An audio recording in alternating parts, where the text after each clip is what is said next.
Hi అందరికీ. దీనికి పేరేం పెట్టాలో మీరే చెప్పాలి. ఇదైతే నా ఓన్ ప్రిపరేషన్ అండి. నేను ఏ వీడియోలలోనూ చూడలేదు. నా ఓన్‌గా నేను చేస్తున్నాను. ఫస్ట్ అయితే బీట్రూట్, క్యారెట్ ఒలుచుకొని తర్వాత అయితే కట్ చేసుకోవాలి.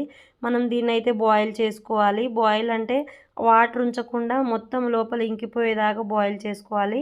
ఇది మిక్సీలో వేసి ఒక స్పూను ఉప్పు కూడా వేసుకోవాలి. చక్కెర, ఉప్పు వేసుకొని మిక్సీ అయితే పట్టుకోవాలి. ఇది మనకు జామ్ లాగా మనకు అంటే వన్ వీక్ వరకు స్టోర్ ఉంటది. చాలా హెల్తీ గూడాను. ఇంకా నేనైతే ఇప్పుడు పిల్లలొచ్చే టైం అయింది. వాళ్ళకి స్నాక్స్‌లా ఇలా చేసి పెడదామనేసి ఇలా అయితే ట్రై చేశాను. ఫస్ట్ అయితే చపాతీ పిండి కలుపుకోవాలి. ఇలా చపాతీలా చేసి ఇలా రౌండ్‌గా అయితే చేసుకోవాలి. కొంతమంది బీట్రూట్ అయితే అస్సలు తినరు. అలా తినని వాళ్ళకి ఇలా చేసి పెట్టండి. అసలు ఇదేంటో గూడా వాళ్ళకి తెలీదు. అంత బావుంటది. ఫుడ్ కలర్ అనుకుంటారు వాళ్ళైతే. ఈ వీడియో గనుక మీకు నచ్చితే మాత్రం సబ్స్క్రైబ్ చేసుకోవడం మర్చిపోకండి. చాలామంది చూసి చూడనట్టు వెళ్ళిపోతున్నారు. ప్లీజ్ సబ్స్క్రైబ్ చేసుకోండి. ఇలా గవ్వల్లా అయితే చేశాను నేనైతే. మా భాషలో అయితే ఇలా గర్జలంటాము. ఇంకా ఇంకొకటి మోమోస్‌లా అయితే